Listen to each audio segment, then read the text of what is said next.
kami 4, kemudian Ismail ini bungsu SMA, jadi SMA-nya kelas 10. Kelas 10 jadi kalau dulu kelas 2 SMA. Kelas 1 SMA dan ini menuju ujung ke kelas 2. Itu aja untuk sekedar lapor bahwa Mas Anies dulu padahal kata Mas Sahrir dulu didorong di kereta masih bayi. nah itu saya tadi ketika ketemu beliau tuh langsung bilang, saya itu lihat kamu masih kecil, masih bayi. Dan itu memang saya ingat sekali karena rumah kami di Taman Juwono itu hanya kira-kira 70 meter dari Dagen. Jadi memang sehari-hari aktivis HMI itu banyak di rumah. Iya, banyak di rumah dan sering ngobrol, sering makan, Pak. Iya, itu dia, sering makan gitu. Numpang makan. Sering numpang makan. Jadi rumah dulu itu ada pintu depan sama ada garasi. Nah, yang garasi itu langsung masuk ke belakang. Nah, kalau ke belakang itu, di belakang itulah meja makan dan dapur. Jadi rombongan masa itu kalau masuk tidak lewat depan, tapi langsung lewat samping, langsung ke tempat makan, dapur. Tidak ketahuan datangnya, tidak ketahuan pulangnya, hanya terlihat stoknya berkurang. Jadi, alhamdulillah nyambung tadi, mudah-mudahan Pak Sahrir panjang umur. Nah, terus karena ini angkatan 63, jadi terbayang tidak kita ini angkat 60? Kita belum direncanakan,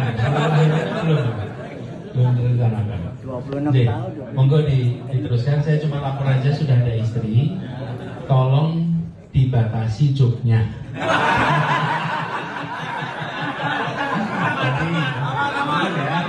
Jadi terutama yang seangkatan ini tolong dikendalikan. Coba buka wadi, ya. Japriana ya. Monggo, santai kembalikan. Pacarnya yang dulu datang kan nih?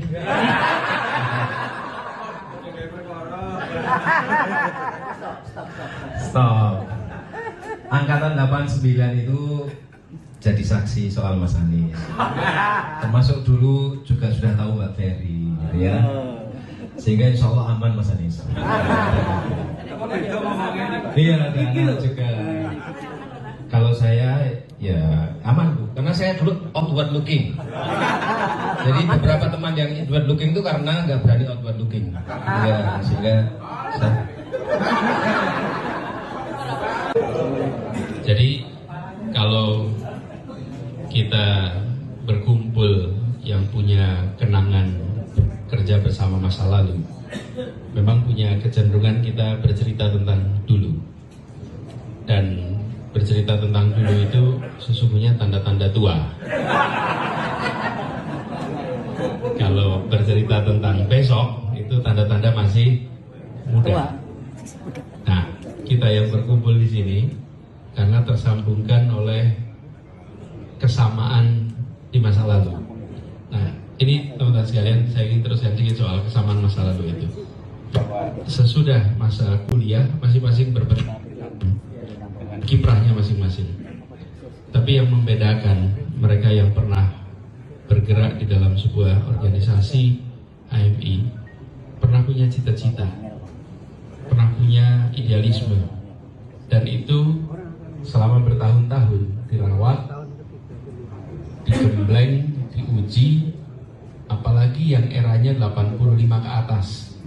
Karena pada masa itu kalau training pun harus sembunyi-sembunyi, harus di Karangkajen, di tengah kota, di tengah kampung, di kota gede, tengah kampung, nanti kadang-kadang di Kulon Progo.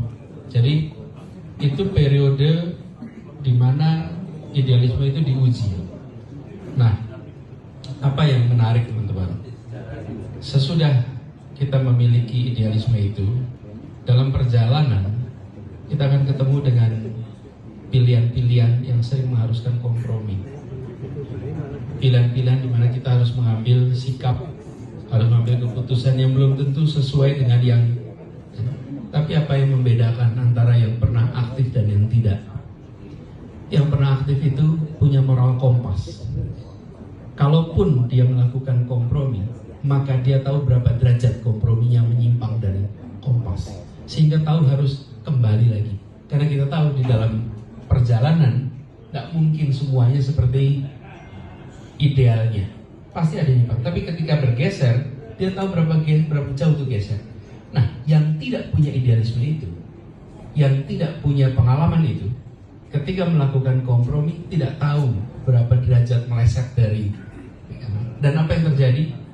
Terus-menerus akan melakukan berbagai macam pilihan keputusan yang lama-lama makin jauh dari idealisme. Ini yang kemudian bisa membedakan antara dalam perjalanan setelah 10 tahun, 15 tahun, 20 tahun, mana yang sering berhadapan dengan situasi sulit mengambil keputusan pragmatik, dan mana yang dalam situasi sulit mengambil keputusan oportunistik. Pragmatik dan oportunistik itu bedanya apa? Yang satu masih punya nilai, masih punya idealisme, tapi keadaan memaksa harus pragmatik. Tapi yang tidak pegang nilai, yang tidak pegang values, dia menghadapi situasi menjadi oportunistik karena tidak ada pegangan itu. Nah, inilah yang menurut saya patut dirawat, dan pengalaman-pengalaman ini yang mungkin patut menjadi pelajaran bagi generasi yang berikutnya. Jadi buat teman-teman yang sekarang sedang aktif, jaga idealisme itu, sering-seringlah dilatih, karena nanti ketika melewati fase perkuliahan, di dalam fase berikutnya akan ketemu dengan pengambilan-pengambilan keputusan akibat dilema yang ada di hadapan kita. Nah, yang berkumpul di sini alhamdulillah, kira-kira kalau berani berkumpul, itu moral kompasnya masih dipegang keras. Ya. Pokoknya kalau reuni nggak berani datang, nggak berani datang ya, bukan nggak bisa datang ya. Kalau nggak bisa datang tuh ada halangan, ada apa. Tapi nggak berani datang, itu moral kompasnya. Ya. Posting di F7 tuh. Nah, itu. Jadi kita merasa bersyukur yang kumpul di sini, insya Allah moral kompasnya itu. Lalu yang kedua, walaupun sekarang bersyukur dan ikhlas dulu. Jadi sekarang fase kita itu baru bersyukur dan ikhlas. Nah, insya Allah nanti yakin usaha ya bisa. Nah, tapi ini sebagai sebuah perjuangan politik, kita menyadari persis betapa yang disebut sebagai ideologi di dalam politik itu dibutuhkan sekali, dan dalam policy juga begitu. Kalau kita menyaksikan hari-hari ini, ketika begitu banyak keputusan-keputusan yang dibuat tanpa memiliki dasar ideologi dan gagasan yang jelas, maka kita ketemu dengan keputusan yang sering inkonsisten. Dan kita juga berharap agar generasi baru yang kita sekarang saksikan, generasi baru dengan cara yang luar biasa. Dari perjuangan kemarin ini ada sekelompok anak muda, ya, anak usia kuliahan ini, ya post Z mungkin. Ya, ini Ismail tadi pamit karena sudah terlanjur ada acara sama teman-temannya. Thank you Ismail, makasih. Mereka itu bergerak dengan cara yang mengagumkan, Bapak Ibu. Saya mau cerita sedikit aja. Pada masa perjuangan kemarin, mereka mendukung tapi tidak pernah kelihatan wajah. Dan pada saat mau jumpa, mereka banyak yang bilang kami nggak mau ketemu. Dan ketika ketemu di sini, banyak yang pakai masker, tidak mau menunjukkan wajahnya, sama sekali nggak mau ya. Dan ketika ditanya kenapa ikut membantu, ya karena kita percaya, karena kita mendukung, kita lihat rekam jam, tapi kita tidak perlu punya hubungan dan tidak mau dibantu apapun juga. Jadi mereka bikin website, mereka begitu dikasih foto aja nggak mau. Kami cari sendiri, sama sekali tidak mau ada kaitan. Kita ketemu generasi baru. Setelah selesai itu, mereka membentuk Humanis. Dan Humanis itu masih bergerak sampai sekarang. Yang menjadi dalam 1 jam 120 juta itu tertutup langsung. Jadi anak-anak ini.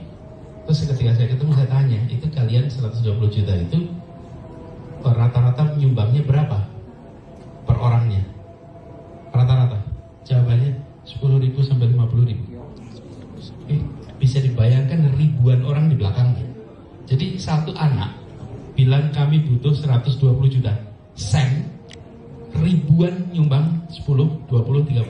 Karena itu 20.000, 30.000 nggak perlu konsultasi semana-mana. Kan kalau mau nyumbangnya 5 juta tanya istri, tanya suami. Tapi kalau 50.000 keputusan langsung. Dan apa yang terjadi, ribuan jumlahnya. Tapi sekalian ini semua sekarang bergerak di belakang layar.